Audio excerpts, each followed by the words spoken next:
কি একটা অবস্থা! আমরা পড়ে আসি এখনো কলা নিয়ে। কলা মানে রাস্তাঘাটে আমরা বের হব হনুমানের মূর্তি নিয়ে, বানরের মূর্তি নিয়ে, দেখেন নাই? সাপ নিয়ে, ব্যাঙ নিয়ে, পেঁচা নিয়ে। এগুলো হচ্ছে আমাদের সায়েন্স অ্যান্ড টেকনোলজি, প্রযুক্তির অগ্রগতি, তাই না ভাই?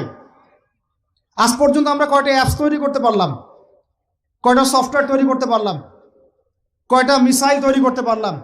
আমাদের আকাশ, এই পুরো আকাশ, আমার কথা রাগ করে না, আমি কারো দুশ্মন না, জাস্ট আমি আমার জায়গা থেকে অ্যাজ এ নাগরিক কথা বলছি। আমাদের দেশের আকাশ সুরক্ষিত না, সুরক্ষিত না, 100% সুরক্ষিত না। আপনাদের কোনো খবরই নাই। আর ইসরায়েলের আকাশ, আপনি মারবেন কোনো মিসাইল, ওর আয়রন ডোম রেডি করে রাখছে, আকাশেই আপনার মিসাইল ধ্বংস করে রেখে দিবে। যে কাজগুলো আমাদের করা দরকার, আল্লাহ পাক আমাদেরকে করতে বলছেন এই কিতাবের মধ্যে, যে তোমরা ওয়াইদ্দু লাকুম মাসতাতাতুম মিন কুওয়া, সাধ্যমতো শক্তি অর্জন করো তোমরা। কাদেরকে বলছেন? আমাদের হিন্দু ভাইদেরকে, ইহুদিদেরকে, খ্রিস্টানদেরকে, বৌদ্ধদেরকে।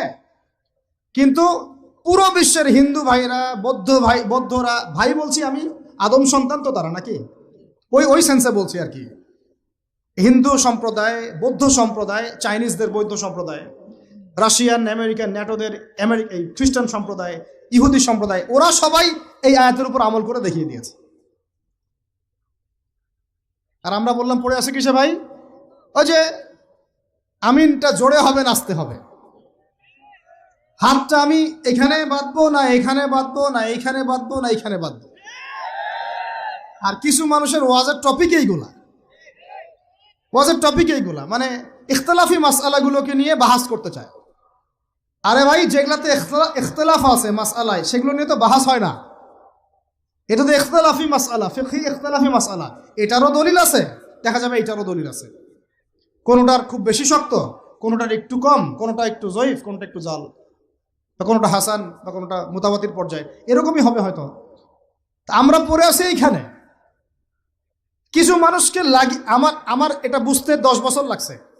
কিছু মানুষকে সমাজে লেলিয়ে দেওয়া হয়েছে, লাগিয়ে দেওয়া হয়েছে বাংলাদেশের মুসলমানকে এগুলোতে ব্যস্ত রাখার জন্য। তোমাদের চোখ খুলো, তোমরা দরজা খুলো, যুবক ভাইরা তোমরা চোখ খুলো, কলবের দরজা খুলো, বড়রা আপনারা চোখ খুলেন। এদেরকে লাগিয়ে দেওয়া হয়েছে মুসলমানদের মধ্যে এই সিলি বিষয়গুলোকে নিয়ে দ্বন্দ্ব সৃষ্টি করার জন্য। এগুলো নিয়ে মসজিদ ভাগ করে ফেলতেছে, মাদ্রাসা ভাগ করে ফেলতেছে। ফরজ ঐক্য নষ্ট করে হলেও মুস্তাহাব প্রতিষ্ঠা করতে হবে। ফরজ ঐক্য নষ্ট করে হলেও মুস্তাহাব প্রতিষ্ঠা করতে চাচ্ছে। কি একটা অবস্থা! বলেন ইন্না লিল্লাহি ওয়া ইন্না ইলাইহি রাজিউন। যখন মানুষের ঐক্যবদ্ধ হওয়া উচিত, আমাদেরকে ওদের সাথে লড়াই না করি, সমকক্ষ হওয়া দরকার। যে শক্তিতে, অর্থনীতিতে, সমরনীতিতে, সব দিক থেকে আমরা সমমানের, ওরা আমাদের দিকে চোখ রাখাতে পারবে না, এগুলো নিয়ে ভাবা দরকার। আমরা পড়ে আসি এখন এগুলো নিয়ে। এদিকে অর্থনীতিতে সুদ খাচ্ছি দিব্যি, আল্লাহর আইন একটাও বাস্তবায়ন করতে পারতেছি না আমরা, ঐক্য বিনষ্ট হয়ে যাচ্ছে। ওলামায়ে কেরামের সংখ্যা কম, এই চেয়ারে বসার মানুষদের সংখ্যা কম, আমাদেরকে এখন বসতে হয়, আমরা আল্লাহর কাছে কান্নাকাটি করি, যেটা কি হচ্ছে? আমি কি নিয়ামত পাচ্ছি না ফিতনায় পড়ে আছি? আমি কি আল্লাহর নিয়ামত প্রাপ্ত বান্দা না ফিতনায় নিপতিত হলাম? স্টেজ ভর্তি ওলামায়ে কেরাম বসে থাকেন, বড় বড় মুহাক্কিক আলেমরা, আমাকে কথা বলতে হচ্ছে।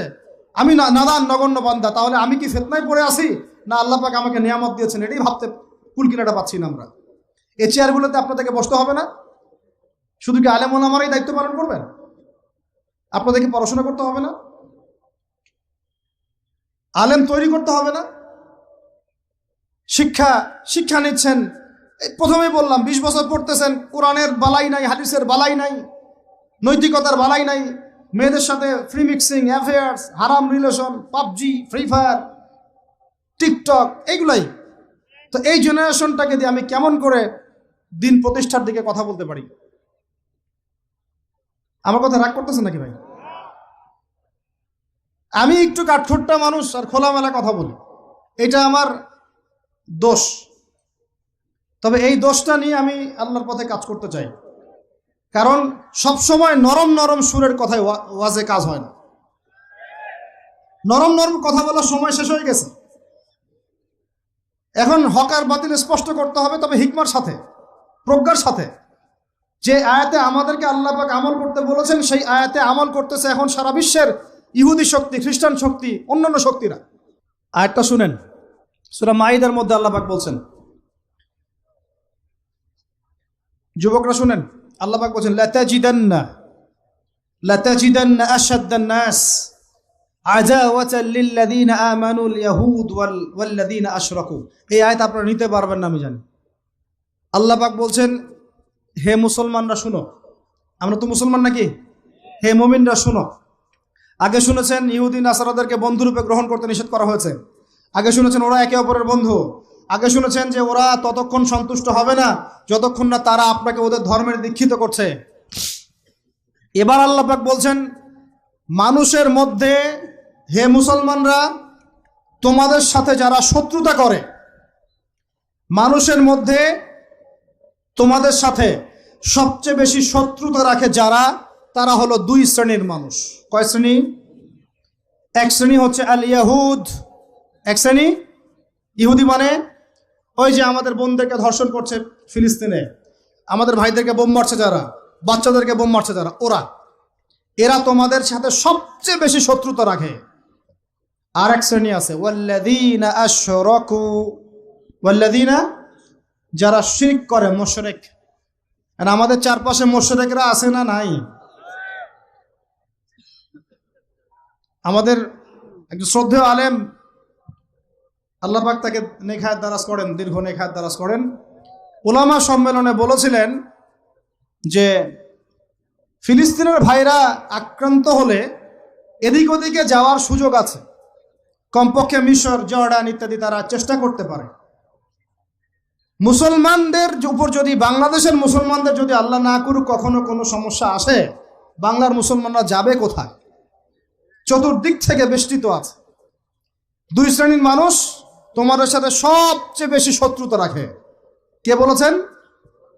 আল্লাহ পাক, আল্লাহর কালাম, সূরা মাইদা পড়ে দেখেন। কোন সূরা? মাইদা পড়ে দেখেন। এক শ্রেণী ইহুদি, এক শ্রেণী মুশরিক। এখন সারা বিশ্বে ইহুদি আর মুশরিকরা একে অপরের সবচেয়ে ঘনিষ্ঠ বন্ধু। এখন বুঝেন ওয়ার্ল্ড অ্যাফেয়ার্স কিভাবে ডিল হচ্ছে। কোরআন একদম একদম জাজল্যমান, মনে হচ্ছে এখনই আয়াত নাজিল হলো। এবার আমাদের উপর যদি আল্লাহ না করুক কোনো সমস্যা আসে, আমরা যাব কোথায়?